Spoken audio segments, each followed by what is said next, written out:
Zombie Apocalypse.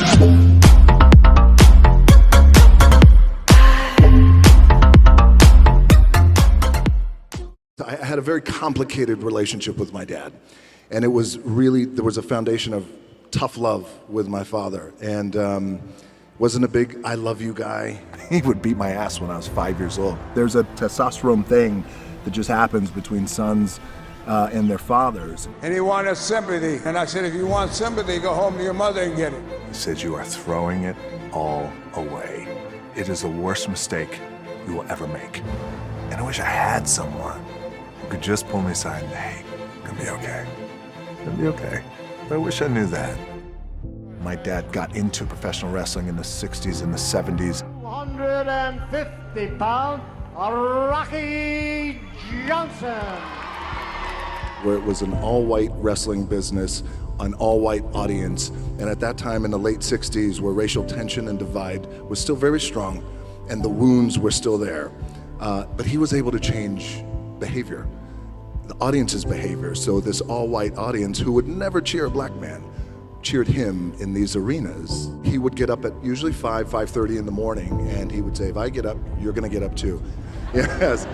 And I wouldn't work out, but he would just make sure that I was there and be with him, and that was our time that we could spend together. My dad always said too that regardless of what you do in life and where you go, respect is gonna be given when it's earned, and you have to go out and earn it every single day.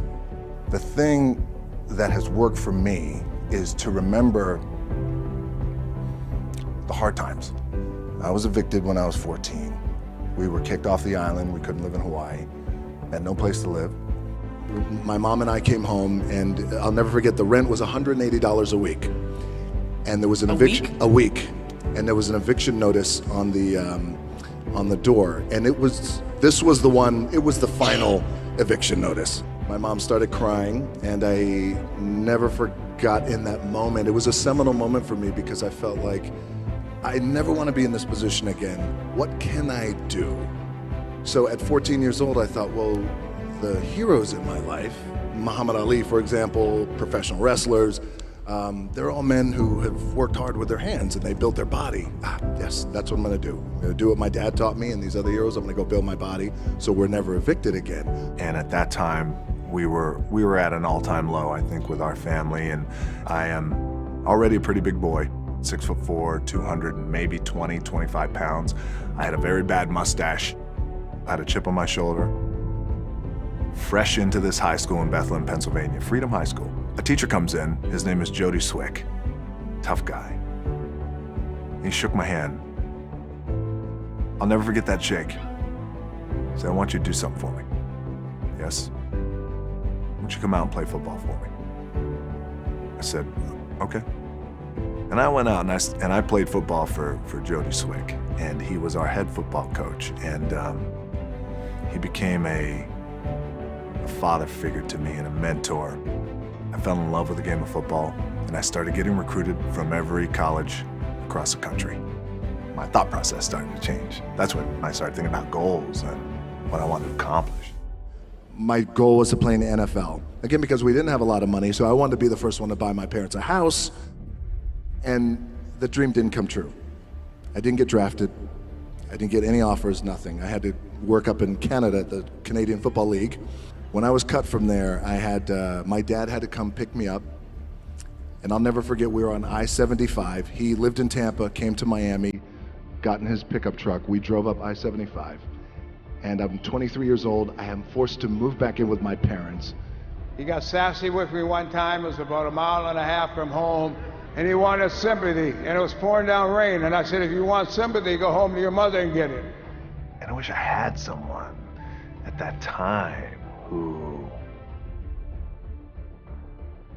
could just pull me aside and, hey, it's gonna be okay. After about a month and a half of staying in that little apartment and cleaning, I got a phone call from the head coach of the team who cut me, the head coach of the Calgary Stampeders. He called me and he said, hey, I know we cut you, but I'd like you to come back. I said, okay, I appreciate that, coach. Thank you very much. I'll think about it. He said, okay, great. I hung up the phone, and my dad said, you're gonna do it, right? I said, no, I don't think so. And he goes, what? I said, my gut tells me I'm done. He said, what are you gonna do? I took a deep breath. I said, I'd like to get into the business. He said, what business? I said, the wrestling business. He said, you are throwing it all away. It is the worst mistake you will ever make.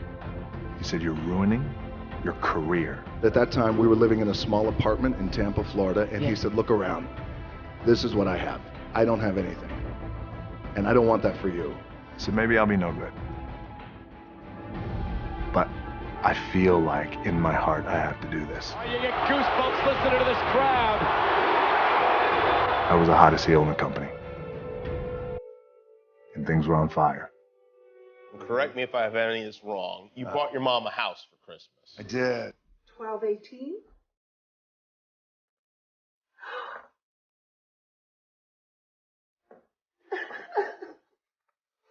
A brand new home.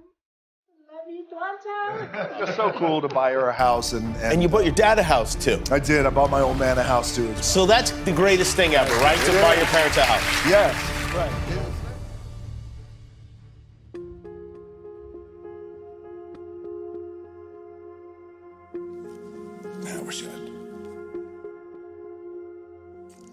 I wish I had one more shot, just to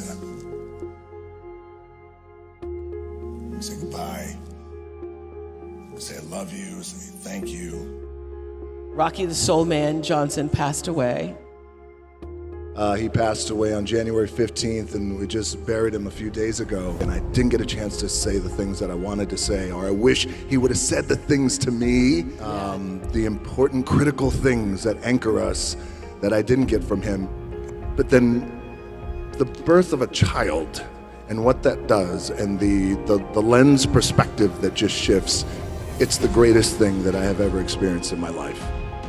My daughters taught me how to be more caring and more sensitive and more selfless. Yeah. My dad loved me with the small capacity in which he was capable of. So the relationship that I had with my dad was a relationship that was appropriate at that time. My dad was on his own when he was 13 years old, homeless and in the streets. It just gives me a real perspective now that I'm older and a dad myself on the tough love that I got. So because for years, and I know a lot of my friends, a lot of guys out there's a testosterone thing that just happens between sons and their fathers. Very important to heal, to make sure that we come back to gratitude for what I was able to have with him. What the Soul Man, my dad, was able to accomplish during his career was no small feat. I remember night after night watching him perform all over the country, being awed by his quickness, by his agility. He was an amazing performer. And for Dwayne, for everything you've done for me. You made me proud by continue our family wrestling legacy. But I will say this from the bottom of my heart, and I love him very much. He's my son, and he always will be, and I'm very proud of him. The thing that has worked for me is to remember the hard times.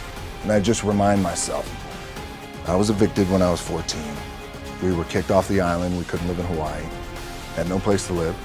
I would remember that. And it allows me then to be present in the moment and understand, holy shit, the stuff I have around me right now, this is the shit that I dreamed of when I was a kid. I am here. I try and find a way to be grateful for every single thing I have, every single day. Wins, losses, loved ones, you name it. My life wasn't always this way. It was much different many moons ago. So these days I'm grateful to the bone for everything. The other thing is hunger. You always hear people say, well, it's about being number one, about being at the top. Or how about this? You're always going to find somebody out there who's going to work harder.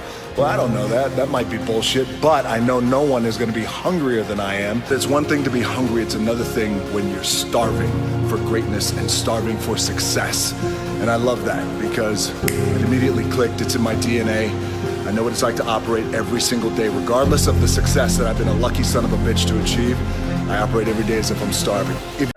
Tell me pretty lies, look me in the face. Tell me that you love me, even if it's fake.